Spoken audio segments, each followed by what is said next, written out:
You know how some people say a house becomes a home because of the memories you build there? Well, for me, that memory stood tall right in my front yard. A massive old oak tree that had been there long before my family, long before the HOA, and probably before half the neighborhood even existed. My grandfather used to say that tree had character. He planted a swing there when my dad was a kid. Later, my dad hung a tire swing for me, and when I had kids, I built a little treehouse on its thickest branch, the one that reached out like an arm protecting the whole yard. It was more than a tree. It was history. But apparently, the HOA did not care about history. It started with a letter, one of those fancy envelopes they use to make nonsense look official. I remember opening it after work, still holding my coffee mug, and reading the first line out loud. Your front yard tree violates HOA landscaping uniformity regulations. I actually laughed. Out loud. I thought it had to be a mistake. I mean, this was not some overgrown weed or hazard. It was a century-old oak tree, perfectly healthy, well-trimmed, and the most beautiful thing on the street. Then I read the rest. You are required to remove the tree within 30 days or face a fine of $100 per day thereafter. My coffee nearly went flying. They wanted me to cut it down because it did not match the community aesthetic. What does that even mean? Too natural? Too alive? I went to the next HOA meeting to get it straightened out. I figured once I explained, they would understand. I even brought photos, pictures of the tree through the years, of kids playing, my dog napping under its shade, the tire swing swaying in summer. But of course, reason is not a language the HOA speaks. When I stood up to talk, the president, Mrs. Nichols, a woman who looked like she had never smiled since 1998, gave me that fake polite grin. Mr. Jensen, she said, while we understand your sentimental attachment, our landscaping committee has voted unanimously that the tree disrupts visual symmetry in our community layout. Visual symmetry? I repeated. It is a tree, not a statue. She replied in that robotic HOA tone, regulations are regulations. If we make one exception, everyone will want one. So I asked, everyone will want oxygen? A few neighbors chuckled, but she did not find it funny. She went on about how large trees obstruct uniform visibility from the street, and how the shade creates uneven lawn growth patterns. I just stared at her. You are seriously fining me for shade? She said, you may appeal the decision in writing. Translation, go waste your time while we pretend to read it. I left that meeting furious, but more than that, I was heartbroken. That night, I sat on the porch, looking at the tree under the moonlight. The bark looked silver in the dark, and the leaves whispered in the wind like it was telling me, they will not take me that easily. My daughter came out holding her teddy bear and said, Daddy, are they really going to cut down our tree? I swallowed hard and said, not if I can help it. The next morning, I decided to fight back. First, I called a local arborist to get an official report. The guy came over, took one look, and said, this tree is in perfect health.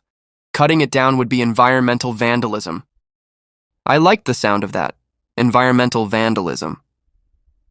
Then I started researching HOA laws and local environmental protections. Turns out, our state had something called the Heritage Tree Protection Act. It protected trees that were over 50 years old and in healthy condition, exactly like mine. So I filed an appeal citing that law and attached the arborist's report. A week later, I got a response. Your appeal is under review. Please refrain from further public discussion of the issue until a resolution is reached. Public discussion? Oh, they should not have said that, because that is when the real fun began. I posted a photo of the tree on our neighborhood Facebook group with the caption, the HOA wants me to cut down this 100-year-old tree because it does not fit the aesthetic. What do you think? By sunset, the post had over 100 comments. People were furious. Some of them had moved into the neighborhood because of that tree. Others said it was the only real bit of nature left among all the cookie-cutter lawns. One comment said, tell the HOA to cut down their egos first. It got hundreds of likes. Then a local news outlet picked up the story. They called it the Battle for the Century Tree. That night, my driveway was packed with neighbors who came to show support. Kids drew hearts on the sidewalk with chalk, writing things like "Save the tree" and "Nature belongs here." It was beautiful. I stood there under that massive canopy, feeling both proud and scared, because I knew the HOA was not going to back down quietly. And sure enough, the next morning, there was a bright orange notice stuck to my door. Final warning: failure to remove the tree within 10 days will result in additional penalties. They were doubling down. I looked at that paper, then at the tree swaying gently in the breeze, and I knew one thing for sure. If they wanted a fight, they had just picked one with the wrong guy. The day after that bright orange notice showed up, I decided I was done playing nice. I was not just going to save my tree, I was going to expose how ridiculous the HOA had become. So I started documenting everything.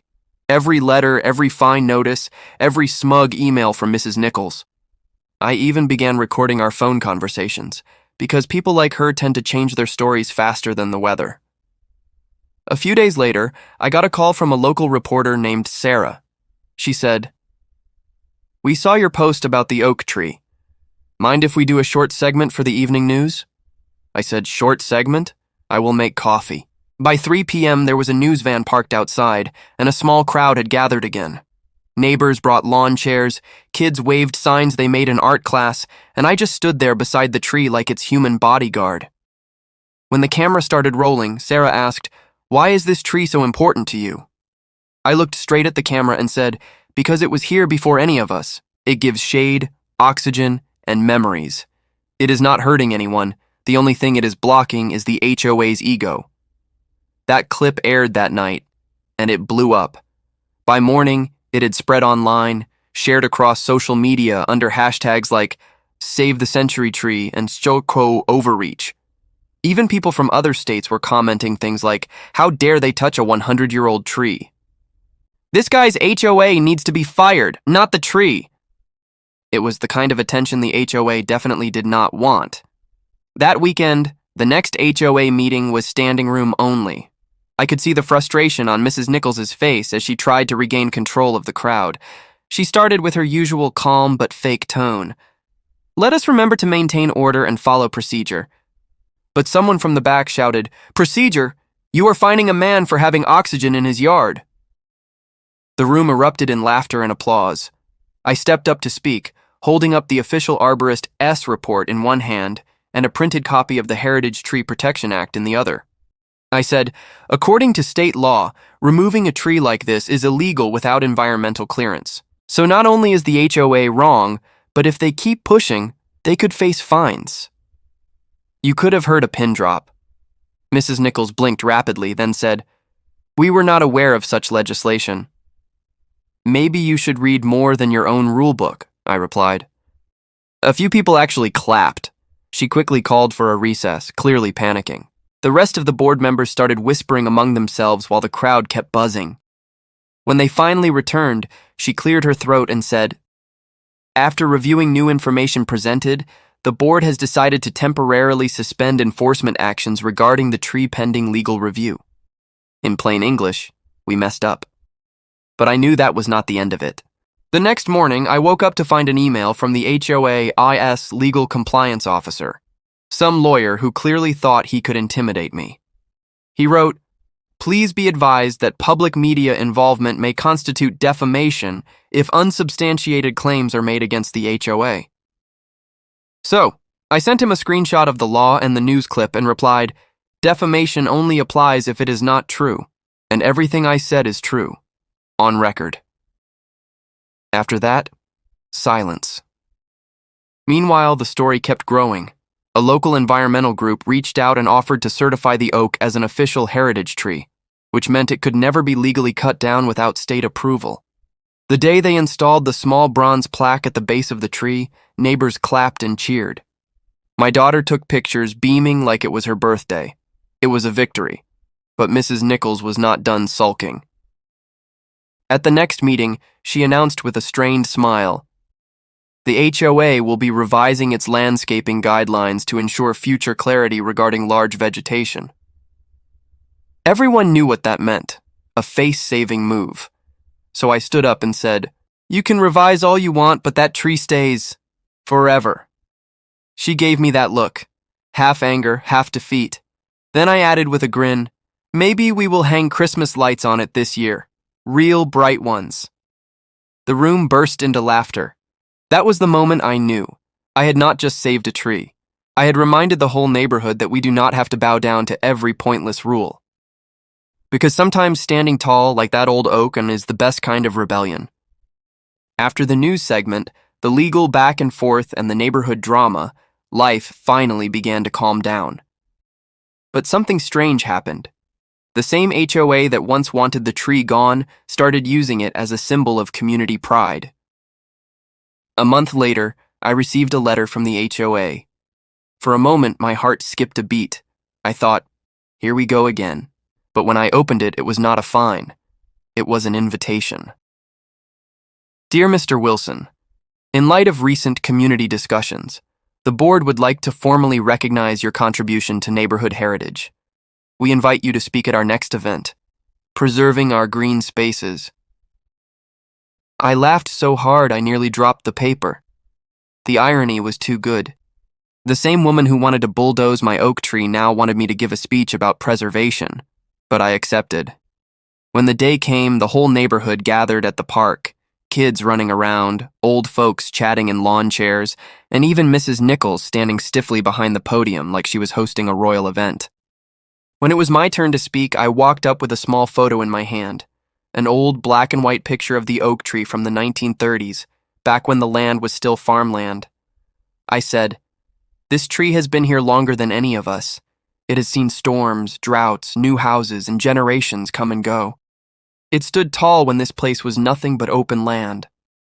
And we tried to take that down. For what? A rule about aesthetics?" The crowd stayed silent, listening closely. Then I added, "We live in a world where we keep cutting down what connects us, trees, traditions, kindness. Maybe saving this tree reminded us to stop and protect what actually matters." There was a pause, and then applause. Loud, genuine applause. Even Mrs. Nichols clapped, just a little, but it counted. After the event, a few neighbors came up to me, patting my shoulder. One of them, a man named Greg, said, "You made us proud, man. That tree is not just wood and leaves anymore. It is a reminder that sometimes we can say no." From then on, things started changing around the neighborhood. The HOA eased up. They started hosting community barbecues instead of penalty hearings. And every year, on the first day of summer, the whole block decorated the oak tree with ribbons and fairy lights. It became a tradition, one I never expected to start. One evening, I sat under that old oak with my daughter, watching the lights sway in the warm breeze. She looked up at me and said, "Dad, do you think the tree knows we saved it?" I smiled and said, "Maybe. Or maybe it saved us." Because in a way it did. That tree taught us all a lesson that no HOA manual ever could. That beauty does not always fit the rules, and history is not something you can trim away. Now every time I see a leaf fall from that giant oak, I think about how close we came to losing it, and how good it feels to have stood up for something real. Mrs. Nichols eventually retired from the HOA board. Rumor says she moved to a condo downtown where there are no lawns, no trees, and no people like me to annoy her. But every once in a while, I still see her car drive by the neighborhood. She slows down, looks at the oak, and maybe, just maybe, she smiles. That is the funny thing about trees. They do not hold grudges. They just keep standing, season after season, quietly proving that strength does not always need noise. And as for me, I still park my lawn chair under that same tree, sip my morning coffee, and think, yeah, this one's going to outlive us all. Because when something has stood for 100 years, you do not just cut it down. You protect it, you honor it, and you let it keep telling its story, one rustling leaf at a time.